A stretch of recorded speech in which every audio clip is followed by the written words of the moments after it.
আজকে আমি যে বিষয়টা নিয়ে আলোচনা করতে চলেছি সেটা হচ্ছে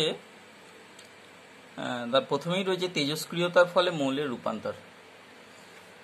আমি আগের যে ক্লাসটা নিয়েছিলাম সেখানে তোমাদের বলা হয়েছে তেজস্ক্রিয়তা কি, তেজস্ক্রিয় রশ্মি কাকে বলে, তেজস্ক্রিয় পদার্থ কোনগুলো, এই সম্পর্কে একটা ধারণা দেওয়া হয়েছিল এবং সেখানে বলা হয়েছিল যে 3 প্রকার তেজস্ক্রিয় রশ্মি আলফা, বিটা এবং গামা, এই 3 প্রকার তেজস্ক্রিয় রশ্মি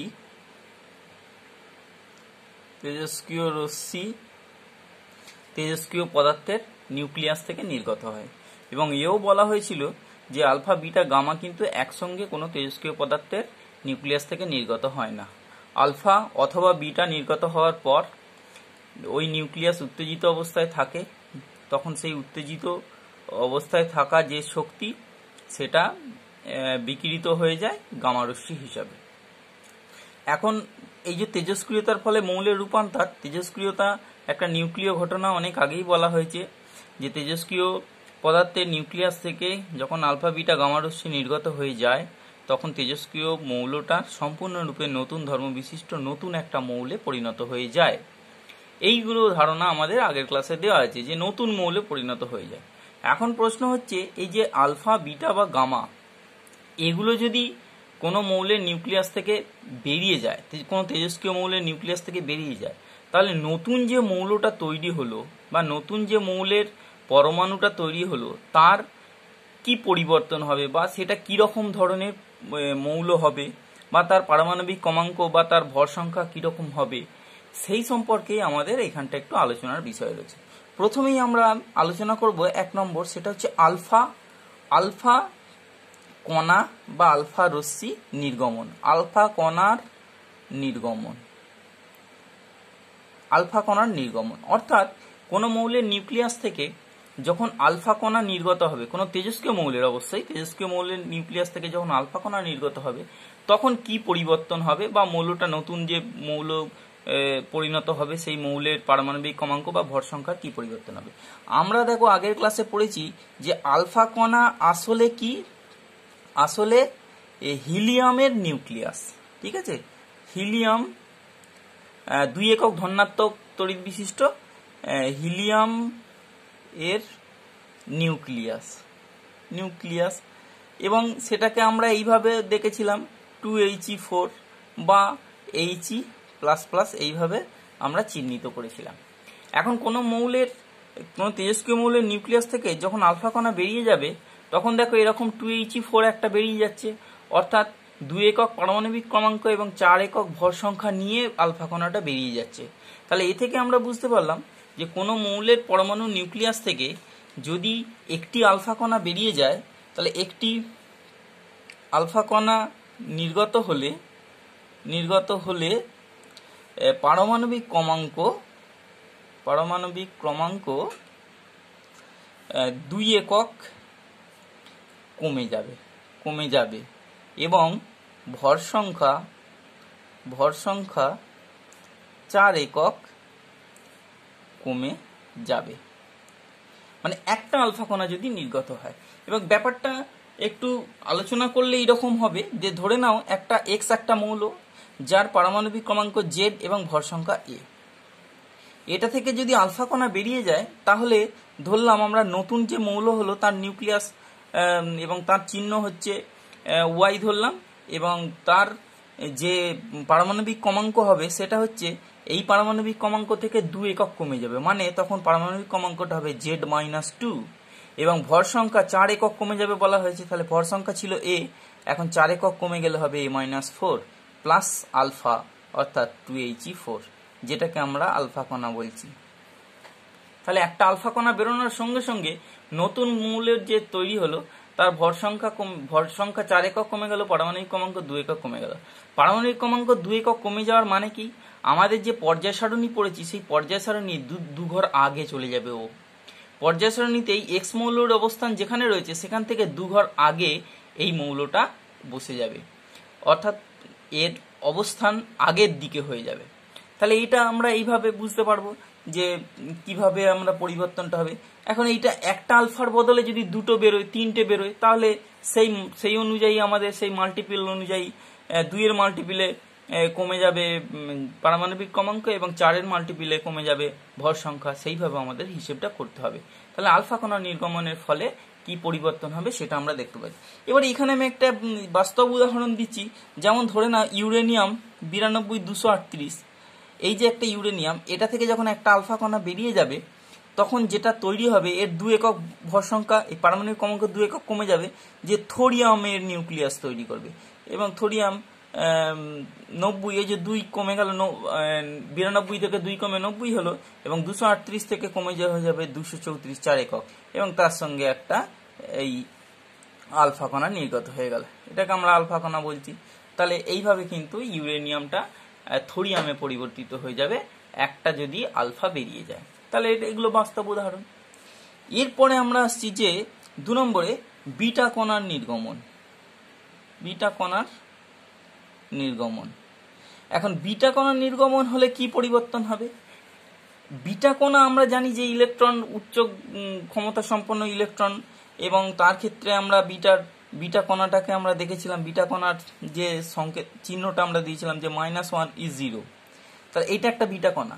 এখন বিটা কণা যখন কোনো তেজস্ক্রিয় মৌলের নিউক্লিয়াস থেকে নির্গত হবে তখন ভর সংখ্যার কোনো পরিবর্তন হবে না। ভর সংখ্যার কোনো পরিবর্তন হবে না। এই বিটা কণার চিহ্নটা থেকেই বুঝতে পারছি যে 0 ভর সংখ্যা দেখতে পাচ্ছি, তাহলে ভর সংখ্যার কোনো পরিবর্তন হবে না। কিন্তু পারমাণবিক ক্রমাঙ্ক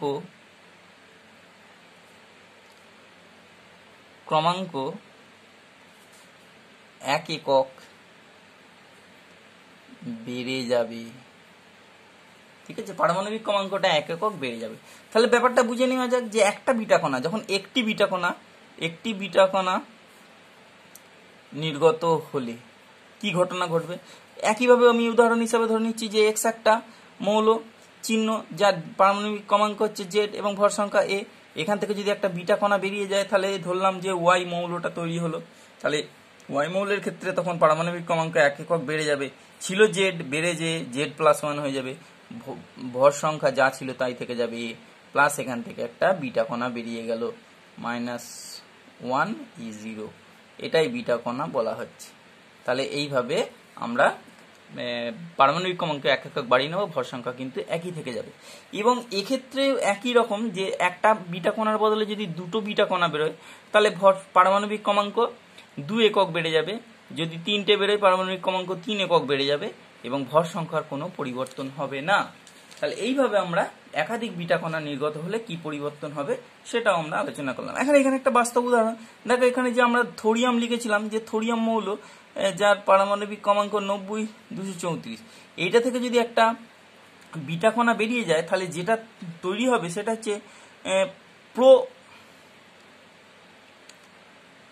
প্রোঅ্যাক্টিনিয়াম বা প্রোট্যাক্টিনিয়াম একটা পরমাণু তৈরি হবে, যার দেখো পারমাণবিক ক্রমাঙ্কটা 1 বেড়ে যে এটা 91 হয়ে যাবে, 90 থেকে 91 হয়ে যাবে, কিন্তু ভর সংখ্যাটা 234 থেকে যাবে, তার সঙ্গে একটা বিটা কণা বেরিয়ে যাবে। -1 is 0, যেটাকে আমরা বিটা কণা বলে থাকছি। ঠিক আছে, এক্ষেত্রে এইগুলো যেগুলো আছে এগুলো আমরা এখানেও তাই এটা একটু লিখে দিলে ভালো হয় যে এটা কিন্তু জনক নিউক্লিয়াস আর এটা কিন্তু দুহিতা নিউক্লিয়াস। এটা দুহিতা নিউক্লিয়াস আর এটা জনক। এর ক্ষেত্রেও তাই এটা জনক এটা দুহিতা, এর ক্ষেত্রেও তাই এটা জনক এটা দুহিতা, এক্ষেত্রে এটা জনক এটা দুহিতা। এটাকে বলা হয় জনক নিউক্লিয়াস, এটাকে বলা হয় দুহিতা নিউক্লিয়াস। জনক দুহিতার আইডিয়া আগের ক্লাসে দেওয়া আছে। তাহলে এইভাবে পরিবর্তনটা হবে, আমরা এইভাবে ব্যাখ্যা করে নিতে পারবো। এরপর যেটা 3 নম্বরে আছে সেটা হচ্ছে গামা কণার নির্গমন। গামা কণার নির্গমন। এখন গামা কণার নির্গমনটা ব্যাপারটা কি বলা হয়েছিল যে আলফা বা বিটা কণা নির্গত হলে পরমাণুটি উত্তেজিত অবস্থায় থাকে। পরমাণুটি উত্তেজিত অবস্থায় থাকে এবং উত্তেজিত অবস্থা থেকে স্বাভাবিক অবস্থায় আসতে হলে, স্বাভাবিক অবস্থায় আসার সময় আসার সময় গামা রশ্মি হিসাবে শক্তি বা ফোটন কণা বিকিরিত হয়, গামা রশ্মির ফোটন কণা হিসাবে নির্গত হয়ে যায়, গামা রশ্মি হিসাবে শক্তি বিকিরিত হয়। এক্ষেত্রে যখন গামা রশ্মি নির্গত হবে, এক্ষেত্রে পারমাণবিক ক্রমাঙ্ক বা ভর সংখ্যার কোনো পরিবর্তন হবে না। অর্থাৎ গামা রশ্মি বা গামা যখন, এখানে কণার বদলে এটা রশ্মি, কণাটা লেখাটা ঠিক নয়, এটা রশ্মি লেখা, কারণ এটা কণা নয়। আগের দিনের ধর্ম বলা হয়েছে যে এটা কণা নয়, এটা একটা রশ্মি, তড়িৎচুম্বকীয় তরঙ্গ, সেই জন্য এটাকে রশ্মি বলতে হবে। যে গামা রশ্মি নির্গমন, তাহলে গামা রশ্মি যখন নির্গত হচ্ছে তখন ভর সংখ্যা বা পারমাণবিক ক্রমাঙ্কের কোনো পরিবর্তন হবে না। এবং এইরকম যদি আগের যে উদাহরণগুলো দেখাচ্ছিলাম, যে এক্স একটা মৌলের পরমাণু, যার জেড পারমাণবিক ক্রমাঙ্ক, এ ভর সংখ্যা, এইটা থেকে যখন গামা রশ্মি বেরোবে এ কিন্তু কোনো পরিবর্তন হবে না, এক্সটা এক্সই থেকে যাবে, এটা জেড হবে, এটা এই থেকে যাবে, প্লাস এখান থেকে একটা গামা রশ্মি বেরিয়ে যাবে। এবার এইখানে মনে রাখতে হবে যে এইটা হচ্ছে উত্তেজিত অবস্থায় ছিল, এইটা উত্তেজিত অবস্থা, এখান থেকে এটা হয়েছে স্বাভাবিক অবস্থা, শুধু এইটুকু পরিবর্তন হবে, স্বাভাবিক অবস্থা। এবং এই যে তোমার গামা রশ্মি, এইটা অ্যাকচুয়ালি গামা রশ্মি হচ্ছে এইচ নিউ হিসাবে শক্তি হিসাবে বেরিয়ে যাবে, এটা একটু উঁচু ক্লাসে শিখবে এইচ নিউ ব্যাপারটা। এই ফোটন হিসাবে বা গামা রশ্মি হিসাবে বেরিয়ে যাবে, কোনো পরিবর্তন হবে না, শুধু উত্তেজিত অবস্থাটা স্বাভাবিক অবস্থায় পরিবর্তিত হয়ে যাবে। তাহলে এইভাবে আমরা কোনো পরমাণু নিউক্লিয়াস থেকে যখন আলফা, বিটা এবং গামা রশ্মি নির্গত হয়, তখন ওই তেজস্ক্রিয় পরমাণুর নিউক্লিয়াসটা পরিবর্তিত হয়ে যে নতুন মৌলের নিউক্লিয়াসে পরিণত হবে, সেক্ষেত্রে তার পারমাণবিক ক্রমাঙ্ক বা ভর সংখ্যা কি হতে পারে তার একটা হিসাব আমরা করলাম। এখন এরকম প্রশ্ন আমাদের দিতেই পারে যে একটা মৌলের পরমাণুর পারমাণবিক ক্রমাঙ্ক ভর সংখ্যা দিয়ে দিয়েছে, দিয়ে বললো যে দুটো বিটা, পরপর দুটো বিটা এবং তারপর একটা আলফা কণা নির্গত হলো, তাহলে যে নতুন মৌল তৈরি হলো তার পারমাণবিক ক্রমাঙ্ক বা ভর সংখ্যা কত। তখন আমাদেরকে আলাদা আলাদা করে হিসেব করতে হবে। দুটো বিটার জন্য আমরা প্রথমে পারমাণবিক ক্রমাঙ্ক 2 একক বাড়িয়ে দেবো, ভর সংখ্যাটা কোনো পরিবর্তন করব না। তারপরে যখন একটা আলফা বেরোবে তখন আবার ভর সংখ্যা, এই পারমাণবিক ক্রমাঙ্ক 2 একক কমিয়ে দেবো এবং ভর সংখ্যা 4 একক কমিয়ে দেবো, দিয়ে হিসেব করলেই আমাদের ফাইনাল হিসেব হয়ে যাবে। ঠিক আছে, এইভাবে আমাদের প্রশ্ন পড়লে আমরা সেইভাবে ক্যালকুলেশন করব। এখন দেখো, আমরা তেজস্ক্রিয়তার ব্যবহার সম্পর্কে একটু জেনে নেব। তেজস্ক্রিয়তা ধর্মটাকে কাজে লাগিয়ে বর্তমানে নানান মানব কল্যাণকর কাজে কিন্তু তেজস্ক্রিয়তাকে ব্যবহার করা যাচ্ছে, এবং সেই ব্যবহারগুলো আমাদের একটু মনে রাখতে হবে। বিভিন্ন ধরনের যে তেজস্ক্রিয় পদার্থগুলো রয়েছে, সেই তেজস্ক্রিয় পদার্থ, বিভিন্ন পদার্থ বিভিন্ন কাজে ব্যবহার করা হচ্ছে, সেগুলো আমাদের একটু জানতে হবে। কখনো চিকিৎসা ক্ষেত্রে, কখনো কৃষিক্ষেত্রে, কখনো শিল্পক্ষেত্রে, কখনো বিদ্যুৎ উৎপাদনের ক্ষেত্রে আমরা তেজস্ক্রিয় পদার্থগুলোকে ব্যবহার করছি, এবং তেজস্ক্রিয় পদার্থের তেজস্ক্রিয়তা ধর্মটাকে বা কখনো কখনো তেজস্ক্রিয় পদার্থটাকেই সরাসরি আমরা ব্যবহার করছি। এখন এই ব্যবহারটা একটু মনে রাখতে হবে। যেমন আমি এরকম আলোচনা করছি, চিকিৎসা বিজ্ঞানের ক্ষেত্রে এরকম দেখা যাবে যে ক্যান্সারের চিকিৎসা, ক্যান্সার নিরাময়ের ক্ষেত্রে দেখা যায় যে রেডিয়াম এবং তেজস্ক্রিয় কোবাল্ট এগুলো ব্যবহার করা হয়। এই যে কোবাল্ট 60 এগুলো ব্যবহার করা হচ্ছে ক্যান্সার নির্ময়ের ক্ষেত্রে। আবার দেখা যায় যে লিউকোমিয়া বা মস্তিষ্কের যে টিউমার রয়েছে, মস্তিষ্কের টিউমার, এইসব চিকিৎসার ক্ষেত্রে তেজস্ক্রিয় ফসফরাস ব্যবহার করা হয়, সেটা হচ্ছে P32 তেজস্ক্রিয় ফসফরাস, এরকম ব্যবহার করা হয়। আবার এরকম রয়েছে যে থাইরয়েডের চিকিৎসা, থাইরয়েডের চিকিৎসার ক্ষেত্রে এই তেজস্ক্রিয় আয়োডিন ব্যবহার করা হয়, আয়োডিন I-131 ব্যবহার করা হয়। আবার দেখা যাচ্ছে যে বিভিন্ন রোগ নির্ণয়ের ক্ষেত্রে মানব শরীরে বিভিন্ন রোগ নির্ণয় করবে, কি রোগ হয়েছে, বিভিন্ন রোগ নির্ণয়ের ক্ষেত্রে ব্যবহার করা হয় সোডিয়াম, তেজস্ক্রিয় সোডিয়াম Na24। এগুলো সাধারণত চিকিৎসা ক্ষেত্রে ব্যবহার করা হয়। এছাড়াও এরকম ব্যবহার করা হয় যে পৃথিবীর বয়স নির্ণয়ের ক্ষেত্রে পৃথিবীর বয়স নির্ণয়ে ইউরেনিয়াম ব্যবহার করা হয়, ইউরেনিয়াম ব্যবহার করা হয়। এছাড়া রয়েছে এরকম যেমন পুরাতাত্ত্বিক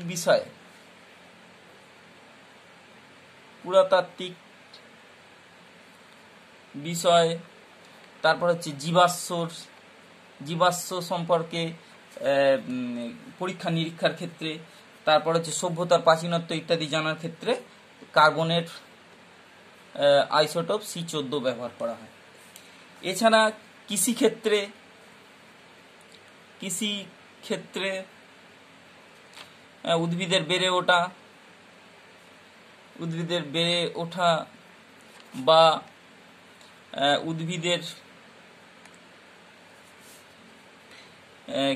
উদ্ভিদের ওপর বিভিন্ন সারের কি প্রভাব আছে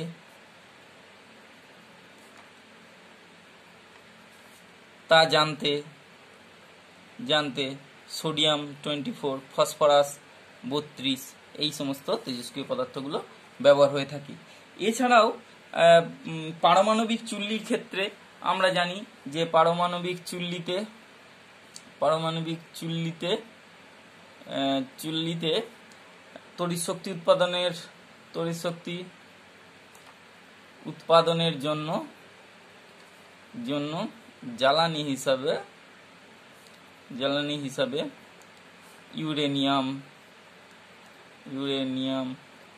পোলোনিয়াম ব্যবহার হচ্ছে। এই সমস্তগুলো ব্যবহার হচ্ছে। এই সমস্ত ব্যবহারগুলো এছাড়া আরো অনেক ব্যবহার রয়েছে, তোমরা একটু রেফারেন্স দেখে একটু রেডি রাখবে এই তেজস্ক্রিয়তার কি ব্যবহার রয়েছে। আমি মোটামুটি একটা আইডিয়া দিলাম, কয়েকটা উদাহরণ, এছাড়া অনেক উদাহরণ রয়েছে, সেগুলো তোমরা একটু রেফারেন্স দেখে করে নেবে, বা কোনো প্রশ্ন সলভ করতে গিয়ে কোনো সমস্যা হলে তখন আমাকে এগুলো বলবে, সমাধান করে দেওয়া যাবে। তো এইগুলো আমাদের তেজস্ক্রিয়তা ব্যবহার, তেজস্ক্রিয়তা কি কাজে লাগে সেই সম্পর্কে আমাদের একটু আইডিয়া নিতে হবে। এখন আমাদের যেটা জানতে হবে সেটা হচ্ছে নিউক্লিয় শক্তি। এই বিষয়ে আমরা এবার একটু আলোচনা করব। দেখো, নিউক্লিয় শক্তি ব্যাপারটা কি সেটা আলোচনা করার আগে আমরা যেটা জানি সেটা বলি। সেটা হচ্ছে আমরা জানি পরমাণু নিউক্লিয়াসে থাকে নিউট্রন, নিস্তড়িত নিউট্রন এবং পজিটিভ তড়িৎগ্রস্ত প্রোটন। এখন এই বিভিন্ন সংখ্যায় থেকে থাকে, বিভিন্ন মৌল হিসাবে, বিভিন্ন পরমাণু বা বিভিন্ন মৌলিক পদার্থ হিসাবে এই প্রোটন এবং নিউট্রনের সংখ্যাটা বিভিন্ন হয়। এখন দেখা গেছে কি যে একটা পরমাণুর নিউক্লিয়াসে যতগুলো প্রোটন বা যতগুলো নিউট্রন রয়েছে, প্রোটন এবং নিউট্রনগুলোর মোট ভর, মানে প্রকৃতপক্ষে প্রত্যেকটা প্রোটনের ভরকে তার প্রোটন সংখ্যা দিয়ে গুণ করলে এবং প্রত্যেকটা নিউট্রনের ভরকে নিউট্রন সংখ্যা দিয়ে গুণ করলে যে ভরটা হওয়া উচিত, সেই ভরের তুলনায় প্রকৃতপক্ষে নিউক্লিয়াসের ভর কিছুটা কম হয়।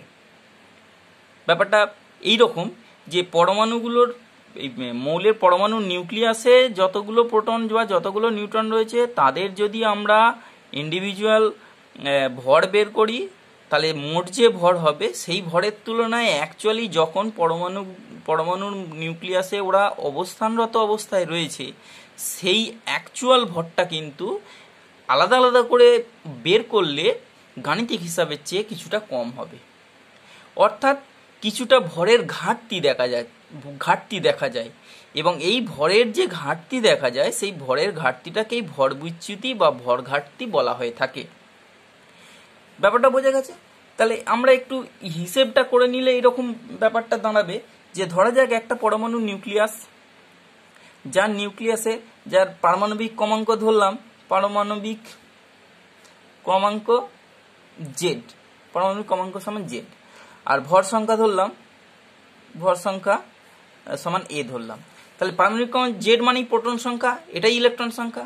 তাহলে প্রোটন সংখ্যা অর্থাৎ প্রোটন সংখ্যা কত হলো? প্রোটন সংখ্যা এখান থেকে আমরা পাবো প্রোটন সংখ্যা ইজ ইকুয়াল টু জেড। আচ্ছা, এখান থেকে নিউটন সংখ্যা কত পাবো? নিউটন সংখ্যা আমরা জানি যে ভর সংখ্যা থেকে পারমাণবিক ক্রমাঙ্ক বিয়োগ করলে এটা নিউটন সংখ্যা হয়ে গেল। তাহলে এটা গেল প্রোটন সংখ্যা, এটা হচ্ছে নিউটন সংখ্যা। এখন একটি প্রোটনের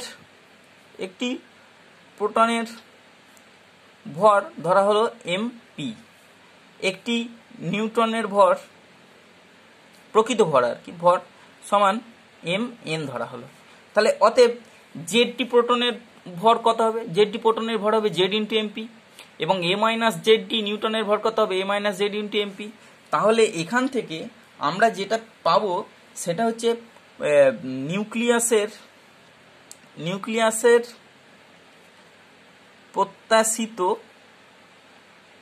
ভর, অর্থাৎ যে ভর হওয়া উচিত ছিল এই হিসেব অনুযায়ী প্রত্যাশিত ভর, সেটা হবে তাহলে জেডটা প্রোটন, এক একটা প্রোটনের জন্য এমপি করে, তাহলে জেড ইন্টু এমপি।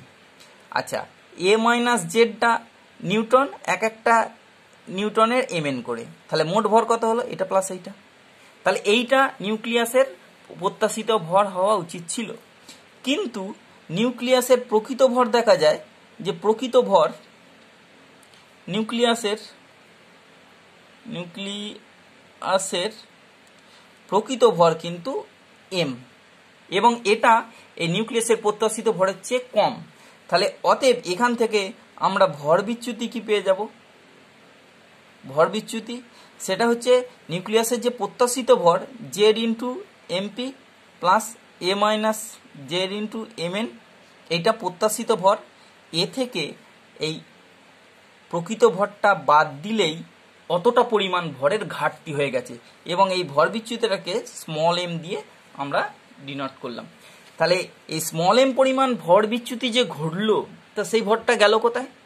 সেই ভরটা আইনস্টাইনের যে আপেক্ষিকতাবাদ থিওরি রয়েছে, বা আইনস্টাইনের যে থিওরি, বিখ্যাত থিওরি আইনস্টাইনের নীতি E is equal to MC square, এই সূত্র অনুযায়ী শক্তি উৎপাদনে ব্যয়িত হয়ে গেছে। যেখানে ই সমান হচ্ছে এম ভরের পদার্থ শক্তিতে রূপান্তরিত হলে ই শক্তি উৎপন্ন করে। অর্থাৎ এম পরিমাণ ভর যদি সম্পূর্ণরূপে শক্তিতে পরিবর্তিত হয় তাহলে সেই শক্তিটা হবে ই। আর যেখানে সি সমান, সেটা হচ্ছে শূন্য মাধ্যমে আলোর বেগ, যার মান আমরা জানি, আলোর বেগ সেটা হচ্ছে 3 × 10⁸ মিটার পার সেকেন্ড। তাহলে এই সূত্র অনুযায়ী ওই ভর ঘাটতিটা শক্তিতে পরিণত হয়ে যাবে, এবং যে শক্তিটা পরমাণু নিউক্লিয়াসে থাকা প্রোটন এবং নিউট্রনগুলোকে দৃঢ়ভাবে একসঙ্গে একত্রিত অবস্থায় বন্ধনে আবদ্ধ থাকতে বাধ্য করবে বা বন্ধনে আবদ্ধ রাখবে, এবং সেই বন্ধনে আবদ্ধ থাকা শক্তিটাকেই আমরা বলবো নিউক্লিয়াসের বন্ধন শক্তি। নিউক্লিয়াসের বন্ধন শক্তি হিসাবে ঘাটতিপ্রাপ্ত